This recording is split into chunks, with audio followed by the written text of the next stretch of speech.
मेरी प्यारे भाई और बहनों, आप सभी को जय मसीह की। आप सभी का स्वागत है हमारे इस चैनल पे।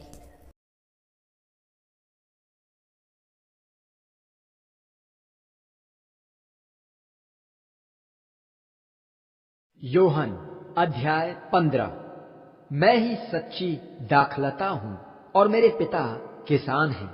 मुझ में लगी हुई हर एक डाली जो फल नहीं देती उसे वह काट देते हैं, तथा हर एक फल देने वाली डाली को छांटते हैं कि वह और भी अधिक फल लाए। उस वचन के द्वारा जो मैंने तुमसे कहा है तुम शुद्ध हो चुके हो। मुझ में स्थिर बने रहो तो मैं तुम में स्थिर बना रहूंगा। शाखा यदि लता से जुड़ी न रहे तो फल नहीं दे सकती। वैसे ही तुम भी मुझ में स्थिर रहे बिना फल नहीं दे सकते। मैं दाखलता हूं, तुम डालियां हो। वह जो मुझ में स्थिर बना रहता है और मैं उसमें, बहुत फल देता है। मुझसे अलग होकर तुम कुछ भी नहीं कर सकते। यदि कोई मुझ में स्थिर बना नहीं रहता, वह फेंकी हुई डाली के समान सूख जाता है। उन्हें इकट्ठा कर आग में झोंक दिया जाता है और वे स्वाहा हो जाती हैं। यदि तुम मुझ में स्थिर बने रहो और मेरे वचन तुम में स्थिर बने रहें, तो तुम्हारे मांगने पर तुम्हारी इच्छा पूरी की जाएगी। तुम्हारे फलों की बहुतायत में मेरे पिता की महिमा और तुम्हारा मेरे शिष्य होने का सबूत है।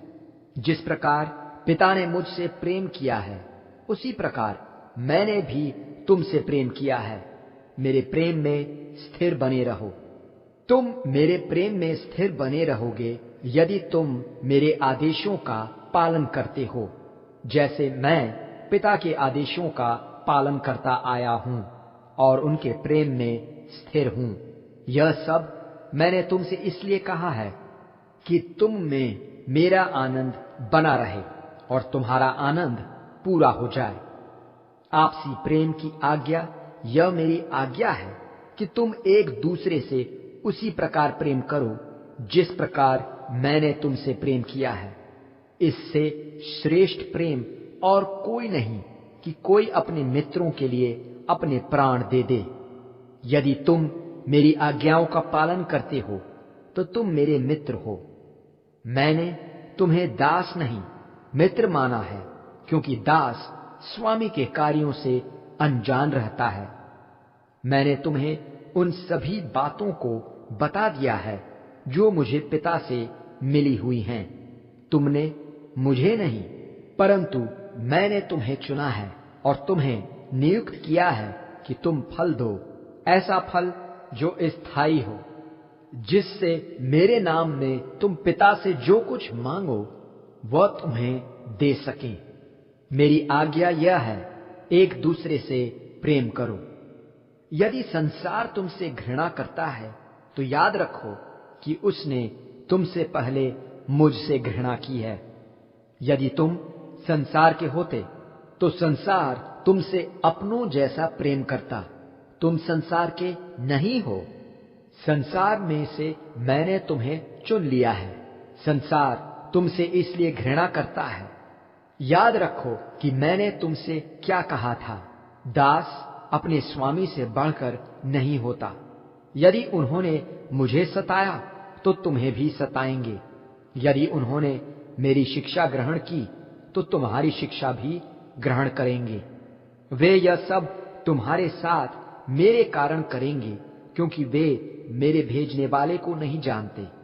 यदि मैं न आता और यदि मैं उनसे ये सब न कहता तो वे दोषी न होते, परंतु अब उनके पास अपने पाप को छिपाने के लिए कोई भी बहाना नहीं बचा है। वह जो मुझसे घृणा करता है मेरे पिता से भी घृणा करता है। यदि मैं उनके मध्य वे काम न करता जो किसी अन्य व्यक्ति ने नहीं किए तो वे दोषी न होते, परंतु अब उन्होंने मुझे देख लिया और उन्होंने मुझसे व मेरे पिता दोनों से घृणा की है कि व्यवस्था का यह लेख पूरा हो। उन्होंने अकारण ही मुझसे घृणा की। जब सहायक सच्चाई का आत्मा जो पिता से हैं आएंगे, जिन्हें मैं तुम्हारे लिए पिता के पास से भेजूंगा, वह मेरे विषय में गवाही देंगे। तुम भी मेरे विषय में गवाही दोगे, क्योंकि तुम शुरुआत से मेरे साथ रहे हो।